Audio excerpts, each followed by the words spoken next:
KPID Maluku gelar FGD dan evaluasi penyiaran tahun 2021.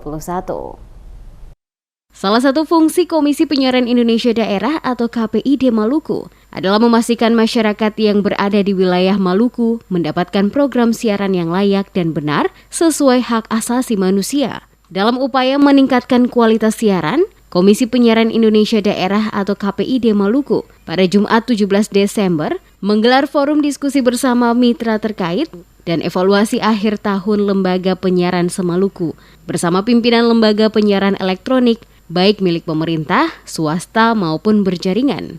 Kegiatan yang dibuka secara resmi oleh Ketua KPID Maluku Mutiara Dara Utama serta dihadiri Komisioner KPID Maluku, anggota Komisi 1 DPRD Maluku, dan sejumlah perwakilan lembaga penyiaran TV dan radio sebagai peserta kegiatan. Ketua KPID Maluku Mutiara Dara Utama mengatakan, upaya mewujudkan tata kelola dan sistem penyiaran yang baik, maka KPID sebagaimana amanat UU nomor 32 tahun 2022 tentang penyiaran diberi tugas dan kewenangan mengawal proses penyiaran di daerah ini agar berjalan baik.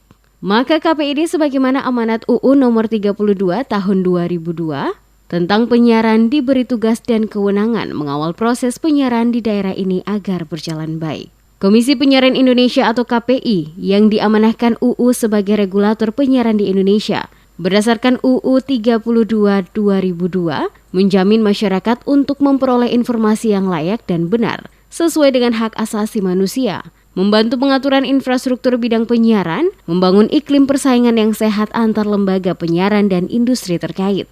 Sehubungan dengan evaluasi penyelenggaraan penyiaran, beberapa indikator yang menjadi alat penilaian terhadap pelaksanaan penyiaran oleh lembaga penyiaran pada tahun ini antara lain, selain soal administrasi perizinan dari masing-masing lembaga, juga presentase siaran konten lokal 10% yang belum dipenuhi sejumlah lembaga penyiaran berjaringan.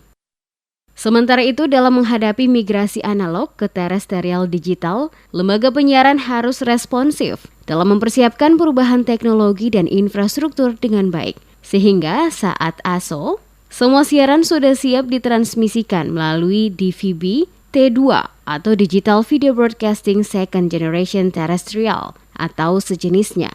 Ia juga meminta lembaga penyiaran atau pelaku usaha penyiaran harus lebih aktif dalam mensosialisasikan digital advantage kepada masyarakat sehingga masyarakat siap saat melakukan ASO tahun 2022 nanti.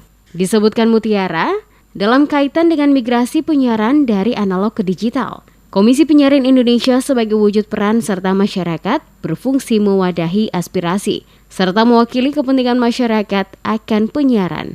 Juga tidak lepas dari tantangan mencerdaskan masyarakat melalui migrasi penyiaran digital ini. Dan yang kedua adalah evaluasi tahunan setelah dalam periodisasi 2021-2024. Nah, kenapa KPID perlu melakukan ini? Karena kita tahun 2022 akan masuk ke digital, di mana semua televisi akan beralih ke sistem digital.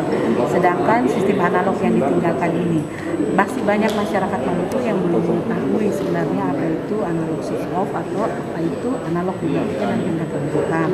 Karena itu kami berharap pemerintah dalam hal ini Dinas Kominfo bisa bergandeng tangan juga dengan lembaga untuk mensosialisasikan itu ke masyarakat.